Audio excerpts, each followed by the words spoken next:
دی دا قرآن صرف موږ تر وظیفې پورې ودروئ اوس د عمل لپاره ضروري شی دا دی چې ته به د ترجمې والا قرآن ګورې ته به تفسیر ګورې پکار دا شی دی چې زموږ په مساجدو کې زموږ په اسکولو کې په لایبرریانو کې د ترجمو والا قرآنونه پراته دا قرآن شریفونه چې کوم تقسیمیږي منصور فاونډیشن راوړي دي 10 منټه وظیفه کوي 6 منټه یې کوي 10 منټه د قرآن وظیفه وکړه 10 منټه د ترجمې والا قرآن وګوره موږ پښتانه چې کوم دي سات ښه کوی شي ډول سره واستوي شي د غیرت پر نامه ډوډۍ نشه کوی شي دای کار دی نه کوي پښتون چې هغه روان نسلونه جوړوي بسم الله الرحمن الرحیم عموما ستی په سکول کې موږ پروګرامونه کوو خاص کر 9 to 10 ته سټډي سرکل هم کېږي باقاعده لایبرري هم شته د ډېره وخت څخه زما خپله ذاتي طور خواهش شروع تقریبا په 2020 کې په 21 کې موږ دا قدم پورته کړي چې موږ به زموږ په علاقه کې یو مزاج جوړ شوی دی چې په روزه کې خلک قرآن شریفونه تقسیموي په مسجدانو کې قرآن شریفونه پراته وي خلک وظیفې ورکوي دغه رقم په کورو کې قرآن شریفونه پراته وي وظیفې کوي دغه زموږ د الله تعالی چې کوم کلام دی قرآن دی دا قرآن صرف موږ تر وظیفې پورې ودروئ حالانکې دا قرآن د دې لپاره راغلی دی چې دا به خلک د دې ترجمه به ګوري دا به خلک عمل وکړي اوس د عمل لپاره ضروري شی دا دی چې ته به د ترجمې والا قرآن ګورې ته به تفسیر ګورې بدقسمتي دا ده چې زموږ په علاقه کې په ماجستانو کې چې کوم قرآن شریفونه پراته دي بالکل دا یو عام قرآن شریفونه دي او په دې کې د ترجمې والا یو قسم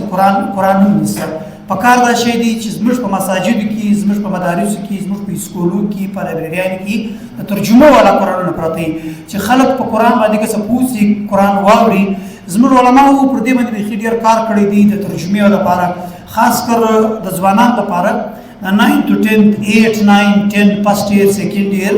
یعنی تر اخره پورې چې دا ځوانان لپاره د عام خلکو لپاره زموږ علماو دا کردار ادا کړی دی دا کار کړی دی چې په یو جلد کې د قرآن شریف ترجمه کړې ده دا ترجمه د دې لپاره ده چې به سار ټیم ته وظیفه کوي بالکل د قرآن ډېر ښه ثواب شته ثواب پکښې دی چې ته وظیفه کوي د دې سره سات که ته چیرې روزانه راولاړ سې دا نن تفسیر چې کوم دی دا تفسیر دا موږ ته درکوو د دې طریقه کار به سره کمي طریقه کار به دا وي چې سار ټیم چې د قرآن شریف وظیفه کوي یو 10 منټه قرآن شریف وظیفه وکړه 10 منټه قرآن په ترجمه وګوره چې که څه د قرآن وایي څه د خدای که څه موږ ته وایي څه تر څو پورې موږ د قرآن په ترجمه نه یې کتلی زموږ ژوند به بالکل دغه رقم وي موږ صرف د دې مقصد دپاره نن دا قرآن شریفونه چې کوم تقسیمیږي منصور فاونډیشن راوړي دي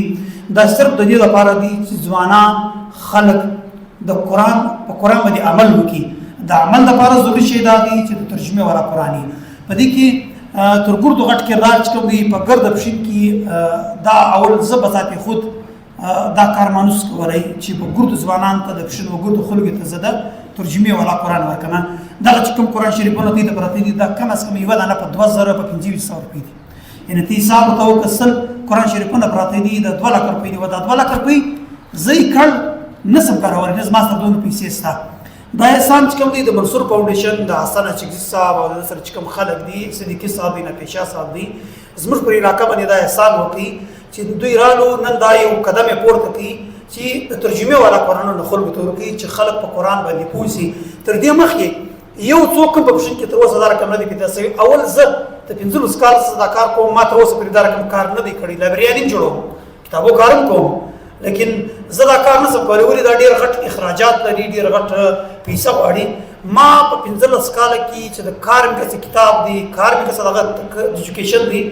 ما دا کار نه وکړي لیکن منصور فاونډیشن چې کوم دی هغه دا قدم پورته کړي چې د ترجمې والا قرآنونه خلکو ته ورکوي دا ترجمې والا قرآن صرف موږ ته درکوو چې کوم الفان کې ورکوو موږ ته د تېر کال کتابونه درکولو موږ ته درته وویلې چې بای چې کوم څوک زیات کتابونه ګوري هغه ته به موږ کتاب ورکوو هغه ته به موږ که تفسیر وي که کتاب هغه به ورکوو چې کوم څوک زیات کتابونه نه ګوري په لایبرري زیات استعمال نه راوړي هغه ته موږ بالکل کتاب نه ورکولي هغه ته چې ورکړو هغه یې ضایع کوي اوس موږ داسې سټوډنټس راایستلي دي چې هغه باقاعده لایبرري له راځي په لایبرري کې کتابونه ګوري کورو ته وړي خپلې وایي په خور په مور ورې وایي ظاهره د هغه الفان دي هغه ټیچران دي هغه څوک دي چې هغه همیشه سټډي کوي دا تفسیرونه موږ ته د دې لپاره درکوو چې ته یې کور د خالي ته مه ګوره خالي سار ټیم ته مه ګوره کور ته پړه لیکه خور سته مور سته ورور سته پلار سته هغه ته ورښکاره کړه ورته پلار سار ټیم وظیفه کوي 10 منټه وظیفه کوي 6 منټه یې کوي 10 منټه د قرآن وظیفه وکړه 10 منټه د ترجمې والا قرآن وګوره او چې په کومه خبره دې سر نوس خلاص چې په کومه خبره دي سر نسخ خلاص، په یو آیات دي سر نسخ خلاص، په یو ترجمه دي سر نسخ خلاص.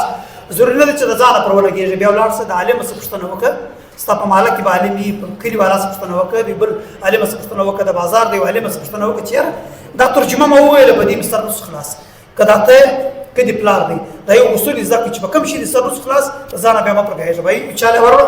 یا ورته محمود صاحب دلې دی، محمود صاحب ته ښکاره کوي، بل عالم ته د عالم ته ښکاره کوي یاره چې په دې آیات زما سر نسخ خلاص دا ته ما ته راوښیه. دا ترجمه قرآن موږ ته درکوو. د منصور فاونډیشن موږ ډېره شکریه ادا کوو، د دوی پر موږ پر دې پشن باندې احسان دی. دا شی چې ولو اکثریت زموږ په علاقه کې نه ولو، صرف د کراچي خلک چې کوم دي، د کراچي خلک چې کوم دي هغه دا یو اصول لري چې هغه په خپل علاقه کې قرآن شریفونه تقسیموي، دا رقم هالونه جوړوي، کمپیوټر لیبونه جوړوي. زموږ د پښتنو یو خان دی، موږ پښتانه چې کوم دي سات ښه کوی سي، ډول ښه راوستی سي، د غیرت په نامه ډوډۍ ښه کوی سي. دی کار دی نه کوي پښتون چې هغه روان نسلونه جوړوي. په دې کې د منصور فاونډیشن موږ ډېر شکریه ادا کوو چې دوی زموږ د علاقې غم وخوړی او د زموږ د روان نسلو غم وخوړی. انشاءالله دا کتابونه به ورکول کېږي. زیات وخت نه اخلو چې کوم چاته موږ د قرآن شریفونه ورکوو پکار دی چې هغه هر سهار مطالعه کوي، هر سهار 11 منټه راباسي. وما علینا الا البلاغ.